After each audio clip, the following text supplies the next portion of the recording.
I think we have to talk about the power of people sitting together and spending some time talking to each other with structure. Yeah. And this is one of the things that the attraction, Gino Whitman, Because does. everybody brings in a little piece. And they keep notes on it. Yeah. And they let it develop. Exactly. And then from that, you get together the power of that whole group working together. So, yeah. So that's what we're working on. That brings me here. Say again? That's what we, my team Yes, and I yeah, are working yeah. on. Yeah. And that's what brings me here. Yeah. Because Right. I probably Absolutely. wouldn't have talked to you, Yep. except that I had this thing, this opportunity. Yeah. And by the way, the Lord works in many ways, putting people together. Yeah. You can believe what you want.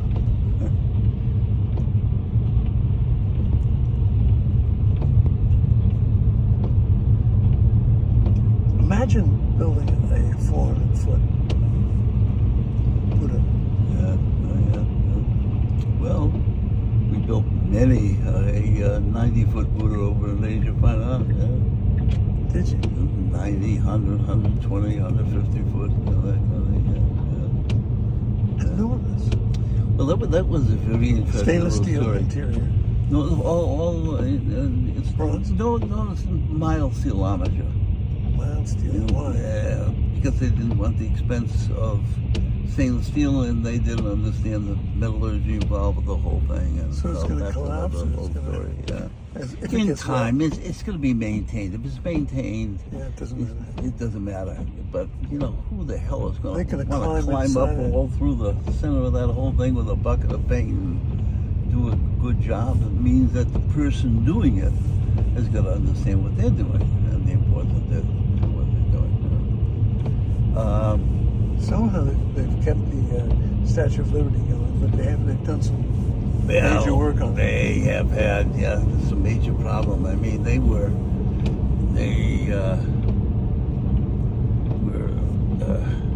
when they did it in '76, sheet copper, right? it was just pure copper. Yeah. Sheet copper. Yep. And hammered into wooden forms, negative wooden forms in France, and then put over the mild steel. But they went up to some of the sections of copper as it was in contact with the steel, and they, with just a poke of the index finger, were able to break through. It was that fragile, so they had to be replaced. So. The funny, interesting story was I know this guy. His name is Baboyan. He used to live in Smithfield, and he was the one in charge of the restoration of the Statue of Liberty. He worked for Texas Instruments, and he was a chemist, and they had all sorts of different issues that they had to deal with in terms of restoration. One of the things they discovered that they had this stain that occurred on the right eye of the Statue of Liberty.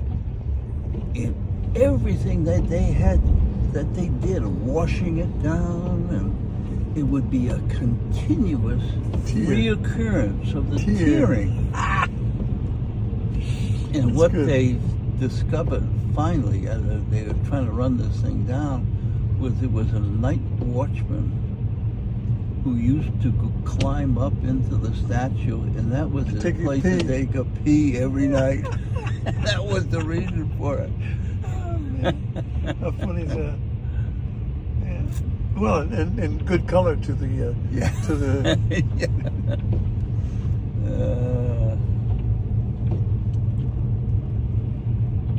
I don't know how people tolerate this every day, but they do.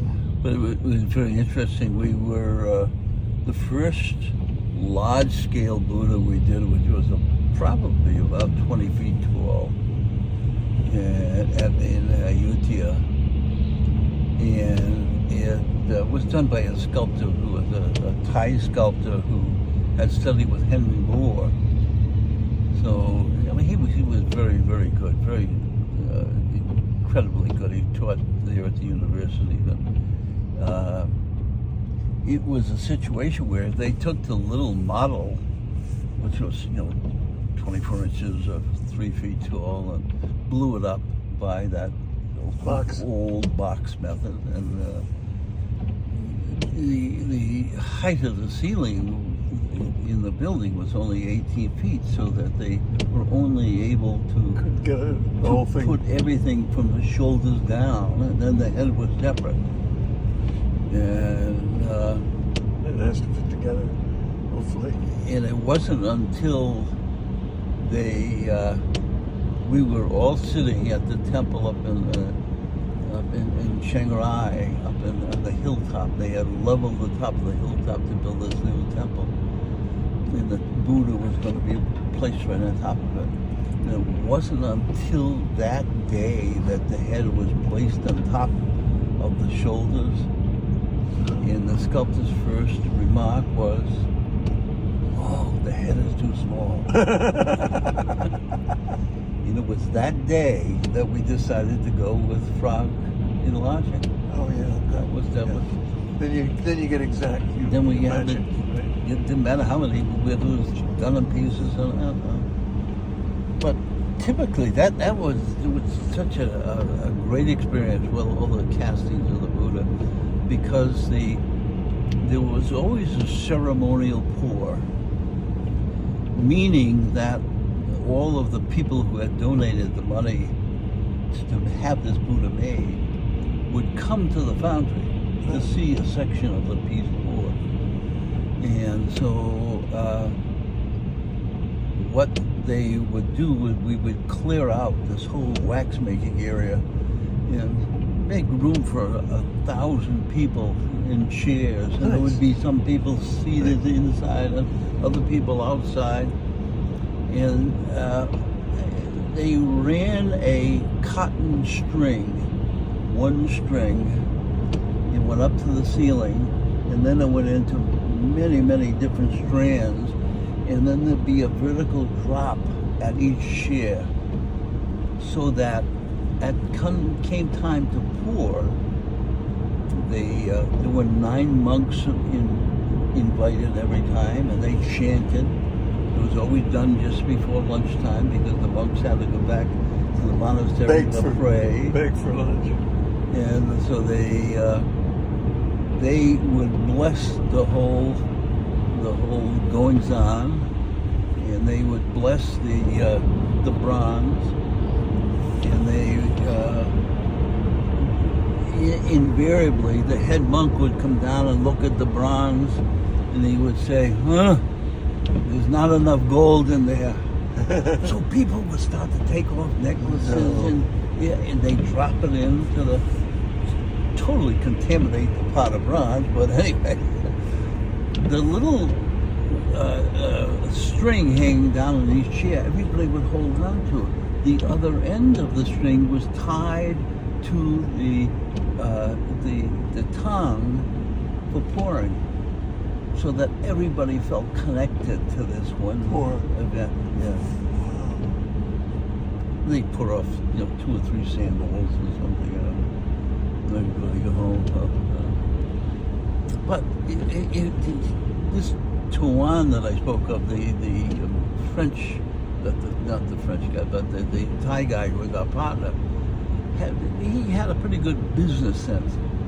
And what he did was, on all of these big Buddha projects, is he said to the people, "Oh yeah, sure, I will make you whatever statue you want."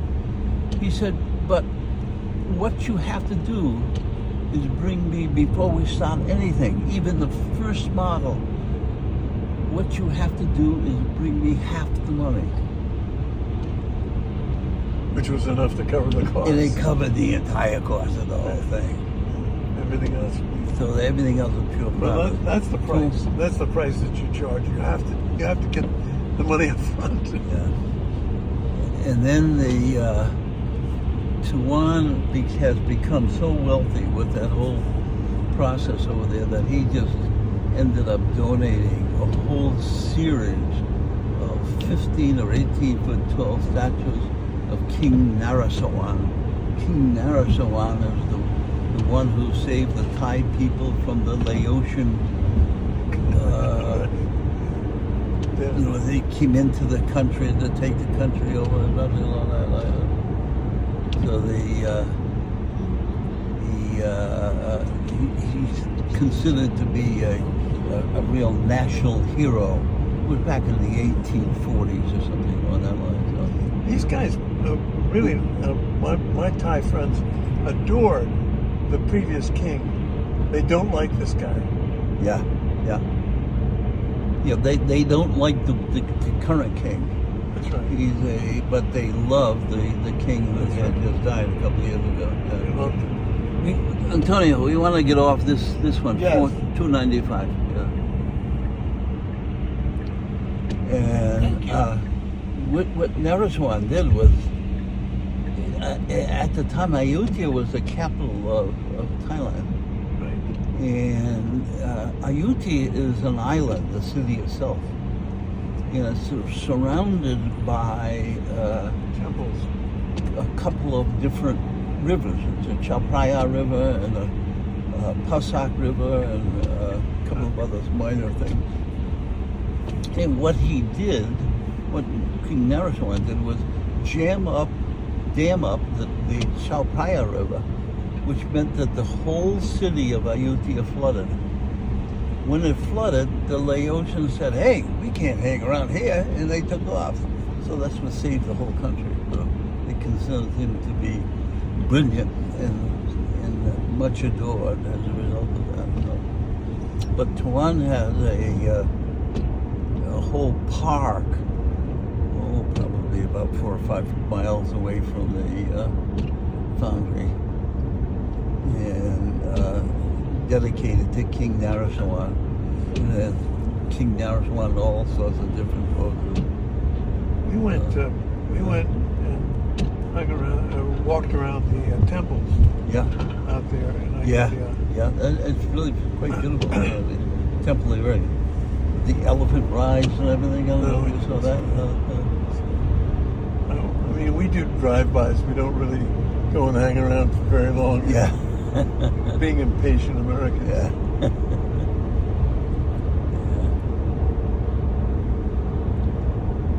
Well, gosh, I spent more than half the year over there. I was going back and forth a lot of times. Well, I don't know why, but his name is Ekaran Wanglecharoen, and he was my other son's roommate at Tabor Academy, and apparently Tabor has quite a few interests in Ayutthaya. In Thailand, in Bangkok. Yeah. And many kids that have been through the high school in Tabor, in Marion, Mass. Okay. Yeah. And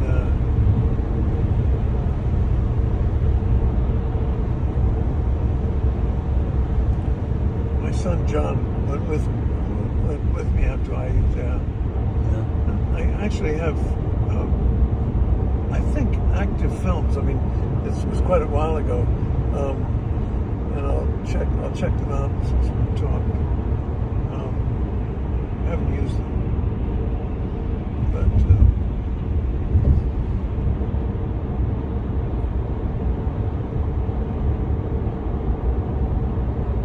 he had a friend, one of his buddies, who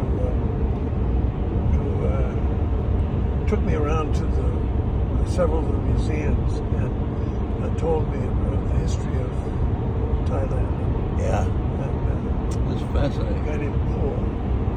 And we had one of the representatives of Thailand in New York when we were at the hotel. And he came over and we made friends with him. I've seen him recently, so we maintained some sort of relationship anyway with the guy. Then rugby school, interesting enough, which I went to rugby in England, and rugby has opened a school in Thailand. Oh, really? Which is interesting for the English Wow. system. to Yeah. shaking that. Yeah. There's a lot going on over there. How about one of the Tabor guys is a martial arts guy, and Yeah. he fights. He's a fight club. You know, he goes out there and I think he's promoting now. But at one point he was in the ring with the guys. Oh Like, yeah. Get into Muay Thai. Forget it. Yeah. That's the best of all of the self-defense systems. I mean, the discipline involved with those guys. Oh yeah. Ooh, incredible. I mean, they have schools where people live for years, and then they have the matches that are really well attended at large auditoriums. I think there's a lot of money involved. I think so. Betting. A lot of betting. Yeah. Easier to do than raise horses, maybe. Yeah. Well, equally as fascinating to me is what was happening over in Cambodia too. The Thais and the Cambodians have never got peacefully. They don't coexist. I mean, even to this day, there's one area up in northern Cambodia, northern Thailand, where they can't settle on where their border is. One day it's here, another day it's there. Sometimes they have skirmishes and all of that kind of thing. But I love the history, particularly as you go back to Angkor Wat, and the king behind the building of Angkor Wat was influenced a lot by some of the early Indian traders. So there were a lot of they came around. Yeah. But there was a lot of just general influence, both in religion and Well, that's where Buddhism came from. Yeah. Ended up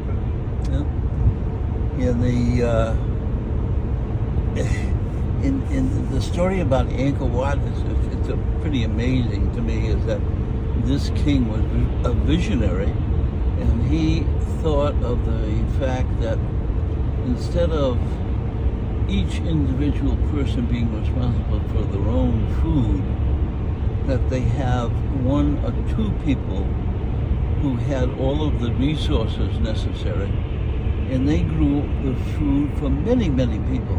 Huh. And that meant that there was this whole workforce who was free to be able to work at whatever the discretion was of the king. And that's how Angkor Wat came to be. That they found out that this stone tufa was very easy to carve, and they could move it by boat, by barge, or roll it into place, and they built this incredible temple. Did you ever figure out how to pray? How to Pray. pray? I'm my own way, but I mean, part of the thing is prayer, no? Yeah. Like, we've been invited to come and spend 2 weeks, be a monk for 2 weeks. oh yeah. That's Our guys are interested. And you go out and beg for food. Yeah. You only eat what you get. Yeah, that'd be very interesting to take that whole approach. You know, to have not have the humility. normal attachments that you have on the everyday, and to let that all go and to just dwell in what it means to exist. Compassion for others. Yeah.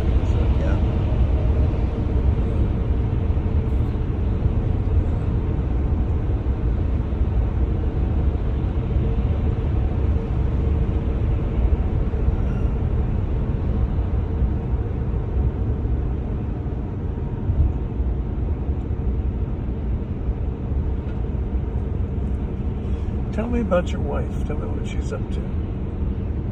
Well, she's Canadian. She's She was born and brought up in Toronto, She had people up, relatives, a grandparent up near Kingston, and she used to spend summers there. And she was a stewardess for American Airlines. And so I had a friend here in Rhode Island who had a girlfriend who was a stewardess, and he used to take trips down to visit her on weekends down to New York where they were stationed, and that's where I met Maxine. You were brought along. Brought along as somebody to accompany for the trip. Cover for me. Yeah, she'll tell you stories about how this friend had many different people, so she was always the designated one to be stuck with I got another one for you. the guy who came along. And you grew up in Rhode Island. In Rhode Island, yeah. Your accent is clearly identifies you. Yeah. You know, it's like, Yeah, no question about it. And did you work for Gorham? We did through the Paul King Foundry, but I didn't work for Gorham directly. But my father was a silver designer with Gorham. Was the what? A silver designer. Oh, really? Really, yeah. Oh, nice. So he worked a few years doing that before he started his own business. As a sculptor? No, he and his brother opened a business manufacturing equipment. Oh. They come. The Catholic Church has these little wafers. Yep. Oh, that's right. I The think I knew communion that. wafers. Yeah. So they became the largest maker of communion wafers in the world. Yeah. Okay, Antonio, this is the next exit. Okay. Thank you.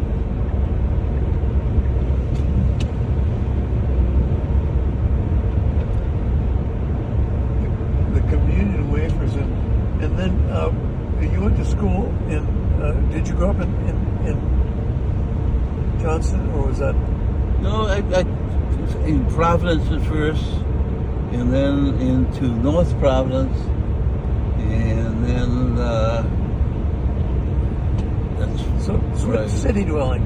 Well, You were a city dweller. it's really city dwelling. Yeah, I went to Providence College, got a bachelor's degree, and then went to Rhode Island School of You were Design. good hockey players. Yeah, I was a really good hockey player. Yeah. You play for? No, I did not. No, I loved hockey. I played a lot of pond hockey and all that kind of stuff, but not a lot of rink hockey. So, yeah. Pond hockey, you take your puck and you go way over there. No, that's right. You keep chasing it. Hockey's a secret weapon. My Spanish sojourn was based around my Yale Center on my freshman hockey team. Yeah. Named George Sumlin, and we. No, you want to go straight? Okay. Yeah. And we ran into him in Madrid. Yeah. And he says, "You got to come and meet my wife. We're going to go down to the cafe where Hemingway used to hang out." So we go down there. And we're sitting there waiting for him, or with him, and in walks this amazing-looking redhead. Yeah. His wife, and we've been friends ever since. My you know, so they come from Blue Hill, Maine. Oh, okay. Yes. Yeah. They're Sure. lost cause up there. They really don't communicate with anybody else. Yeah. Nicely. Having a few different customers up that way, and having gone up and spent some time up there, I know exactly what you mean. Yeah. They're very insular, and they're comfortable with the way they are and who they're hanging out with. Yeah. That's very well put. That's exactly the way I would think it. Yeah. It may have something to do with the air, or I don't know. It's a form of anyway. They play golf every day Yeah. during the season, Yeah. and then they go out and shoot birds. Yeah, They're bird killers. I had a friend out there went out shooting a bird in a canoe, and he shot himself in the leg.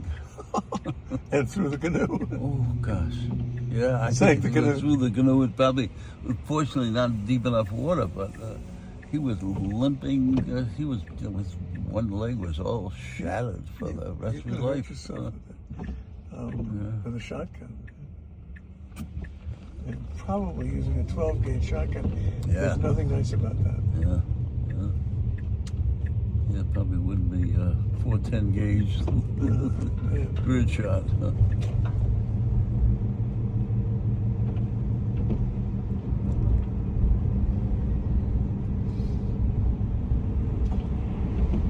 Do you know anything about local tribes? Local, A little bit, yeah. you bump into them? They're running the casinos Yes, yeah. happily. Oh yeah. Home with- Why not? with Yeah, the bucks. Since all of these gringos came over and Those are stole their gringos. land. That's crazy. That's crazy. The gringos stole the land, and then the Indians figured out how to get the money out of them by Where casinos. is the gringos here? Where are the gringos? It's a fair question. But it's very interesting where we are on Log Road. That land is supposedly purchased from the Indians.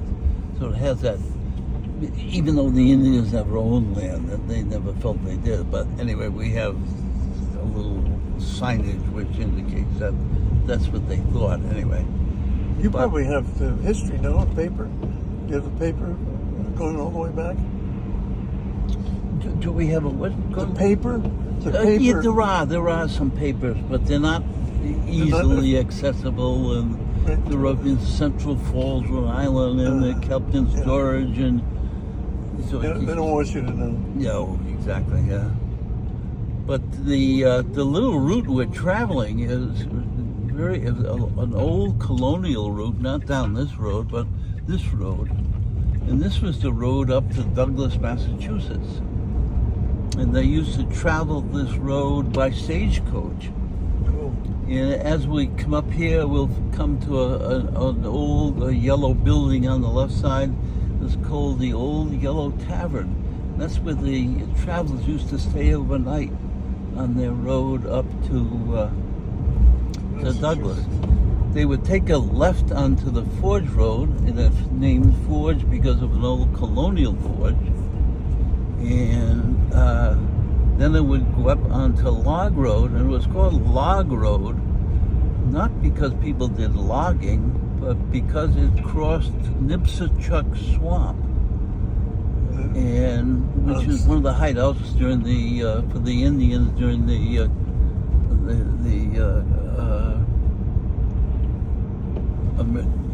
American Indian Wars, and what they used to do, what the early settlers did was to fell the trees into the swamp and then build the road on top of the felled trees. And that's how it became known as Log Road. Deep history tucked away Yeah. under the. In all of our land, if you go on either, across the street or anywhere in that area, the whole area is extremely rocky. But not our land. Our land is absolutely dead flat. It's because people flattened it. Oh, really? And they had to take all the rocks out to make it into an agricultural field. Did you Okay, this is find? where we go left. Do you find arrowheads? No, I've never looked for it, but that's the old Yellow Tavern right there. Yes, Yeah. look at that.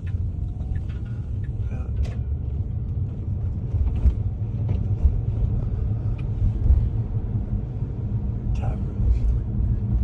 And right to the right here is the old remnants of the forge. off to the right hand side is there. And you're right on a preserve of some sort. Yeah.